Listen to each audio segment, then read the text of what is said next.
those of you who never worked with me before, I want you to know that my enthusiasm never in any way means that I think that I have all the answers about what I'm talking about, because I don't think that. I really don't like people who think they have all of the answers, and I find that most people who think that they have all the answers usually have none of the answers. I talk all day, every day, and almost every night, and I often disagree with myself. So I like to talk about my own experiences. That's why I felt real good last night, because everybody was talking about their experiences. Some people equivocate about talking about their experiences because sometimes it sounds very self-serving. And you know, a lot of people don't like people do that. I just want to tell you, I talk a lot about myself because it's the one thing I'm interested in. And I don't mean that, you know, from an egotistical sense, but I'm interested because that's one thing I know something about. I wish Walt Disney were here to talk to you all this morning. You'd like him a lot. He was a really interesting man. He was a little guy. He was only about 5', 6.5", very shy, very introverted. When you first met Walt Disney, he reminded you a lot of an accountant, except when he talked, something came out, so you knew he was not an accountant. I believe all people are creative. And the reason I believe it is the universe is creative. And that all people can be helped to figure out how do you unleash it if it is of value to you. In other words, if you consider it to be important.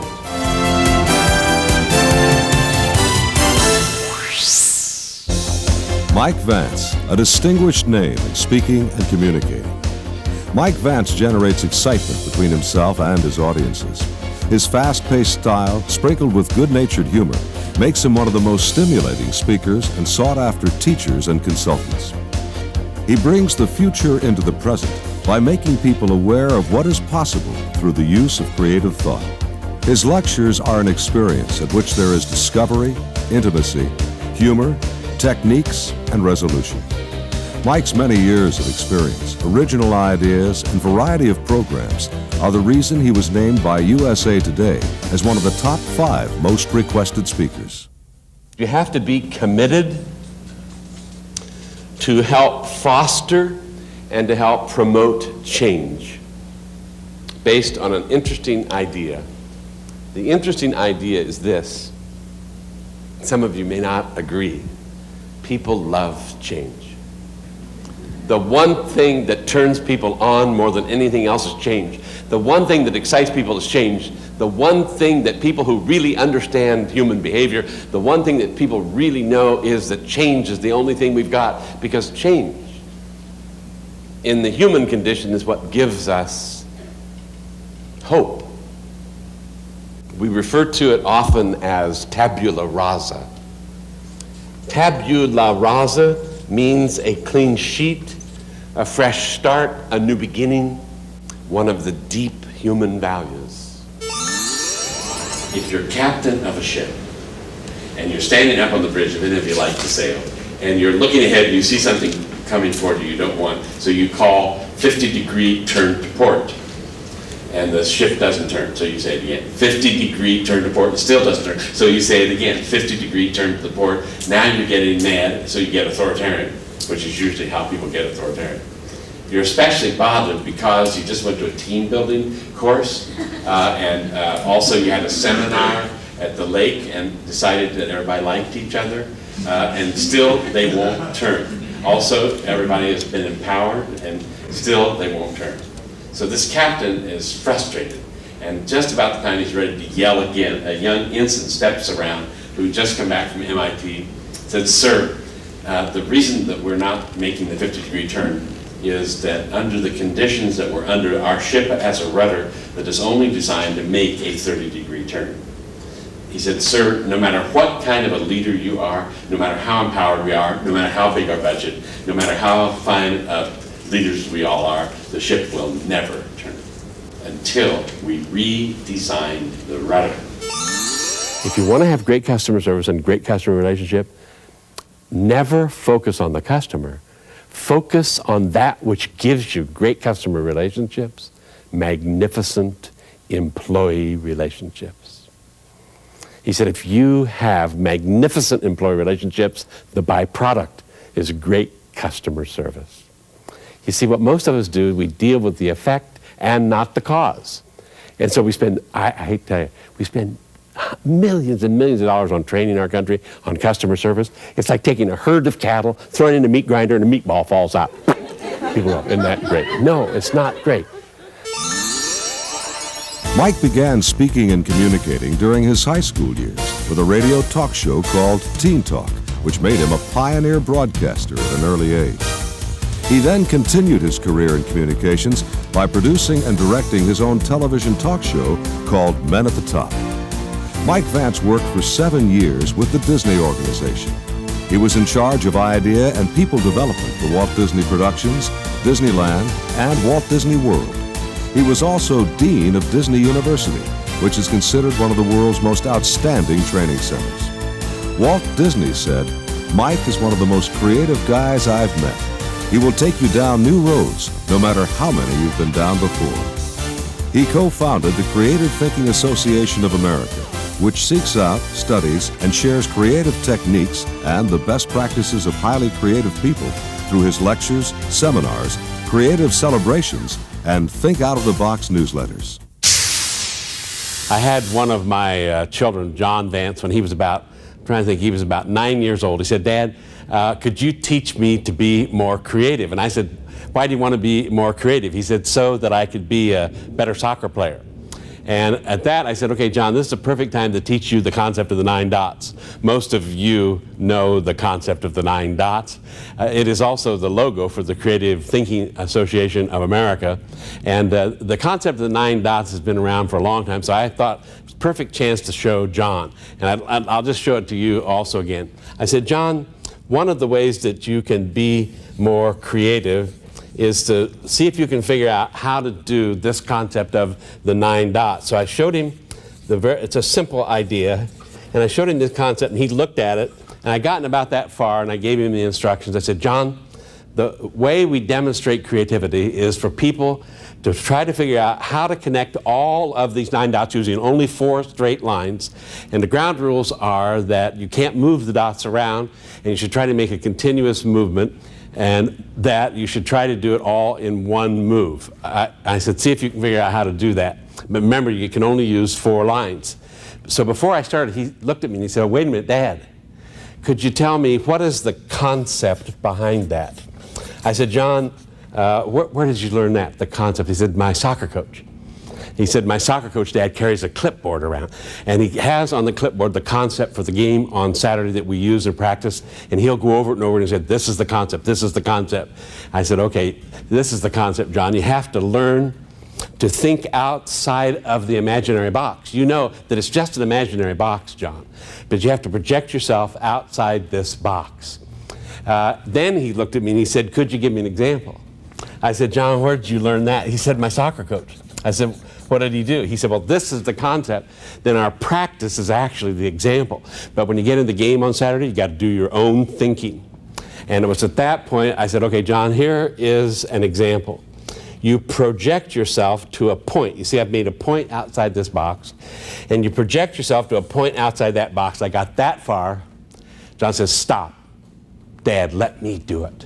Don't do it for me." I said, "Okay, you go ahead." It took him 2 weeks and a lot of language, and I said, he came back in, and he had projected a point over on the other side. He caught on to the concept. You all know the solution. He connected these 9 dots only using these 4 straight lines. And when he looked at that, he said, "Dad, I'm going to figure out how to do it using only 3 straight lines." I said, "Okay." He came back in a week or so later, and he had figured out that it was a way to do this only using 3 lines. And let me show you what he did. He said, "Dad, look, if you make your dots bigger," look how large he made the dots. He said, "Dad, isn't learning great?" I said, "Yeah." He said, "Look, if you make your dots that big, Dad, unless you have a need to use more lines," you get that? Unless you have a need, or old-fashioned and have a need to use more lines.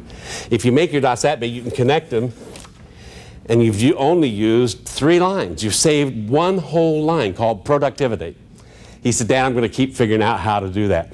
I was speaking, by the way, one time to the jet engine division at General Electric, and down in Cincinnati, Ohio. Some of you know where it is. And the head of GE Jet Engine came up and said, "Tell John I love him, but there's a better way to do this. He was an accountant and an engineer and an attorney in one human body. I know that's hard to believe. And he said, tell John he doesn't need any lines at all. I said, what do you mean? He said, tell John all he needs to do is get a wider marker. It blew John's mind. One line. By the way, somebody said to Walt, how do you get rich? He said, find something no one wants and make it valuable by what you do to it. That's how you build great riches or wealth. Not long ago, I spoke to the World Future Society in Oslo, Norway. And I could not figure out why they asked me to come there and speak, because I am not real interested in the future. Mostly because I'm not going to be there. And don't misunderstand me. I'm interested in conditions and things like that. But I have enough problem with right now. And I also found that it's right now we need to do something about. Mike was a student of the late Frank Lloyd Wright, who influenced his thoughts about design. He also worked with Buckminster Fuller, the inventor of the geodesic dome. Mike's environmental design firm, Vance Design, is well known for developing unique and effective creative environments. For example, team centers and creative living centers called Kitchens for the Mind. One of the things that I always hope for is to get people on the streetcar named Desire, that they want to do it, because I tell you that I have found that if people are realistic and don't blow smoke and really follow good, hard concepts, they really succeed. I don't want them to go anything superficial. Those who have come to be motivated find that Mike goes a step beyond by assuming them to be already motivated. He makes his audiences excited to be alive, as a part of what he refers to as a universe filled with integrity in which man is continuously discovering general principles. His dynamic style hits home hard with a wealth of how-to information geared to get things accomplished in the home or office. Mike Vance translates his experiences into easy, workable techniques for improving performance. I'd like to talk to you about the best practices of highly creative people. You know, one of the things that we found in our work at the Creative Thinking Association is that there are some practices that just stand out more than any others, and some people. During the time that I'm with you, I'm going to identify 10 of these best practices, and I'll also tell you the names of the people that we got these best practices from. Some of them are very famous. One of the good things is that most of the people, all except 2 of the 10, I've actually known and had the opportunity to work with throughout my career at Walt Disney Productions and other things that I've been doing. So we have identified these 10 practices. I'd just like to show you a couple of them and tell you about them, and then as we talk later on, I'll develop all 10 of these best practices. I would say both highly creative people and highly creative companies. One of the things you'll notice here, I put down 6 of these best practices just to give you a feel or kind of an overview. The first one is create rather than copy. This concept came from Walt Disney, who made a really interesting idea. He said, you know, the more you are like what you are, the less you are like anyone else. And the more you're like yourself, that's what makes you unique. And one of the biggest problems we have lots of copies and very few originals. There are so many people that just copy everybody else's thing. We found that one of the best practices of those companies and those people that really do dynamite work, they don't copy. They move more and more towards the original. And then probably one of the most interesting of all, even though it's very simplistic, comes from Thomas Edison, who made this interesting comment. He said, the answer's out there if you keep looking for it. And of course, if anyone kept looking for it, it was Thomas Edison. So his best practice was never stop the search. Always keep the search going. Number 3 comes from a man that I'm going to talk to you a lot about, that I've had the opportunity to work with, Jack Welch, the chairman of the General Electric Company. Many of you know what his best practice is. He's become famous for this best practice. And that is weed out the bureaucracies. Break up the bureaucracy. Because, you know, even in little companies where you have 8, 10, 12 people, sometimes the bureaucracies are worse in companies with 8 to 10, 12 people than they are in giant corporations. The bureaucracies grow up where you got 2 or more people. I don't know why it is, but they do. And the thing that has built Jack's strength has been the fact that he knew how to weed out those bureaucracies. As we spend the day together, I'll talk with you a little bit about the concepts and the ideas that we used to bring about a cultural transformation at General Electric, to do that, to weed out the bureaucracies. Then number 4 comes from probably one of the most extraordinary creators of our time. Probably, if anybody had best practices, it was this man. And I had the opportunity to attend and hear a number of seminars and have read all of his books and have had a chance recently to work with his foundation in Oak Park, Illinois, Frank Lloyd Wright. Mr. Wright used to say at Taliesin when he was working with students, and I've just talking to his great-granddaughter, Elizabeth Wright, about this. Her grandfather would sit at a drawing table, fold his hands often, and say, before we begin this design project, let's think like God. If you're going to design something, think like God. And he didn't mean in any way disrespectful. He said, think like God, and he would add, if you're an atheist, pretend. How would God do it? I'll tell you one thing, God wouldn't worry about the budget. Do we have enough money to do this? You know why? God makes money. So Mr. Wright's best practice probably is one of the stronger ones. Then Bucky Fuller, number 5. Bucky Fuller's concept was that you never change anything by fighting it. You never change anything by fighting it. You change things by making them obsolete through superior methodology. And so one of the best practices is to obsolete the old with a superior methodology. Mike's content topics are tailored and customized to fit a specific need, theme, or convention program. Background information is gathered for blending and personalizing Mike's concepts with audiences' expectations. His vast product line, used by individuals and organizations around the world, gives people the tools and resources for implementing theory into action. His seminars and workshops are attended by those who want how-to and hands-on techniques. His consulting and project facilitation services, utilizing his creative thinking and displayed thinking techniques, offer clients creative solutions to programs, products, and projects. The first major entrepreneurial principle is to think, and they think, and out of their sensitivity of thinking, they see opportunities. And in seeing these opportunities, there are the people that create the solutions as a result of their thinking. Then their second attribute, and this is such an important attribute, they believe, but they believe in themselves, whether that's egotistical or not, but they have deep belief in their capabilities. But they also, something else goes along with it. They believe in themselves and they also believe in other people. One of the entrepreneurial qualities that many people who would like to be entrepreneurs lack is they don't believe in others. They feel they always have to do everything themselves and they won't let go of something. And it's not always easy to do, because if you believe in others and let go, you also have to have the ability to know when to step back in and teach and help them to do something that they may not be able to do. Third quality that they have is that they do dream, seeing the opportunities that have come, and they put these into something you can get a hold of, something that's tangible, something that you can do. And then last, entrepreneurial quality of all, they do it. They dare to do it. Audiences all over the world invite Mike Vance to share his creativity, new thinking, and fresh ideas for enhancing people's creative abilities, stimulating entrepreneurial spirit, and finding original solutions to solve problems and seize opportunities. A group of reporters were interviewing Dr. Albert Einstein, asking him to describe to them, what are you physicists up to, is exactly the way he put it. And Dr. Einstein said, well, he compared physics to a giant clock.